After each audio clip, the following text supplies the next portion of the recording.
Friends, நான் உங்கள் நிவேதா. இன்றைக்கு என்ன பார்க்க போறோம் என்றால், மனைவியை எப்போதும் அன்பாய் வைத்திருக்க. நீங்கள் வேலைக்கு செல்பவர் என்றாலும் சரி, தொழில் செய்பவர் என்றாலும் சரி, 2 அல்லது 3 மணி நேரங்களை மனைவியுடன் மகிழ்ச்சியாக பேசுவதற்கு என்றே செலவிடுங்கள். களைப்பாக வீடு திரும்பினால் டிவியும் ரிமோட்டுமாக இருந்து விடாதீர்கள். மனைவியை அருகே அழைத்து அன்று வீட்டில் நடந்த விஷயங்களை பற்றி கேளுங்கள். அரட்டை அடித்து பேசுங்கள். இருவரும் ஒன்றாக டிவி பார்த்து கொண்டிருந்தால் அதில் வரும் கதாபாத்திரங்களிலேயே மூழ்கி விடாதீர்கள். பக்கத்தில் மனைவி இருக்கிறாள் என்பதை மனதில் வைத்துக்கொண்டு அவளிடம் கலகலப்பாக பேசுங்கள். எடுத்துக்கொண்டால் பக்கத்தில் என்ன நடக்கிறது என்பது கூட தெரியாமல் கடலை போட்டுக் கொண்டிருப்பீர்கள். அவர்கள் பேசும் விஷயத்தில் பல நேரங்களில் ஒன்றுமே இருக்காது. ஒன்றுமே இல்லாத விஷயத்தை கூட பல மணி நேரம் பேசுவார்கள். அதுபோன்று நீங்களும் பேசுங்கள். அதற்காக ஒன்றும் இல்லாத விஷயத்தை பேசுங்கள் என்று அர்த்தமில்லை. உங்கள் குடும்பத்துக்கு தேவையான நல்ல விஷயங்களை ஆரோக்கியமாக விவாதிங்கள். இந்த விவாதத்தில் உங்கள் குடும்ப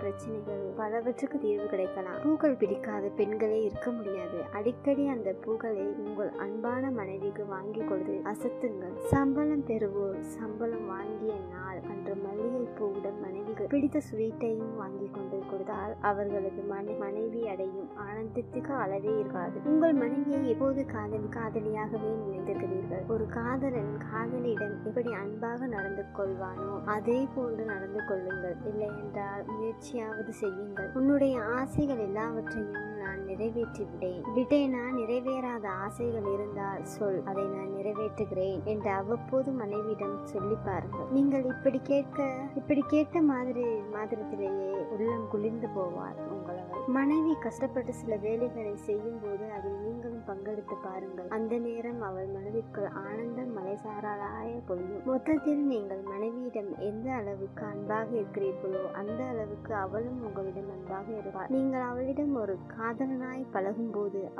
அவளும் உங்கள் காதலியாய் மாறிவிடுவாள். அதனால் காதலியுங்கள் மனைவியை. இந்த வீடியோ பிடித்திருந்தால் லைக் பண்ணுங்க, ஷேர் பண்ணுங்க, இந்த சேனலை சப்ஸ்கிரைப் பண்ணுங்க. அடுத்த வீடியோவில் சந்திக்கும் வரை நான் உங்கள் நிவேதா. நன்றி.